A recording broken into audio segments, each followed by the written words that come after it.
Hi guys, nice to meet you. And the first question was for the book. I'd like to know if you had read the books or seen the other film adaptations before joining this project.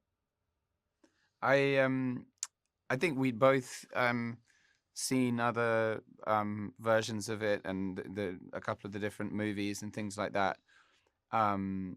But when certainly when I came on board and I spoke to Steve, he it's never a helpful thing to watch another performance of the character that you're playing if you come onto a role, whether it's doing Shakespeare or whatever. But these famous characters, they deserve a new interpretation, and that's why you go back to the story and tell it again in a new era. And as far as I know, there's never been a long form TV version of any of the Ripley stories. So it was a chance to go back to the tone of the book, really. So I think the first thing I did was read the novel and was surprised at the tone of the book, which I hadn't read before. So I was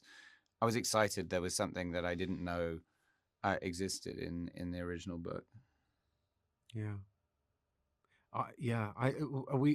The way that Steve Zailian, our writer director, had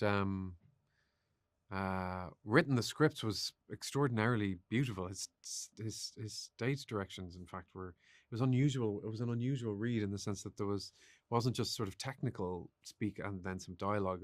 The set direction and the atmosphere, the way he invited you to read the script was beautiful, almost like reading a novel. And I think he wanted the as he says, you don't read a novel in one sitting. It's chaptered, and so there's something that reflects how you read a novel, the way this story is laid out. Okay, this is for you, Andrew. I like to know you play the priest in Fleabag, you play now Ripley in this TV show, and Adam in the beautiful All of Us Are Stranger. That, by the way, I love the movie. I like to know which character was the most challenging for you. I think Tom Ripley is the most challenging, simply because he's the most elusive. And actually, once you understand that there's a sort of blankness that you're never going to penetrate, then I think it becomes an easier road. But I think some of the questions about Tom are more interesting than the answers. People have all these questions and people want to diagnose him.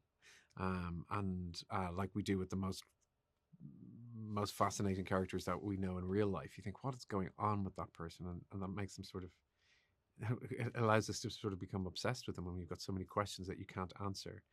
And so that's the thing. It's to sort of not diagnose his nationality, his age, his sexuality, and all that kind of stuff, and just play within the scenes and have maybe some thoughts, but keep them secret. So I think Tom, and just the pure stamina of having to act that much. Guys, thank you for your time. Thank you. Thank you.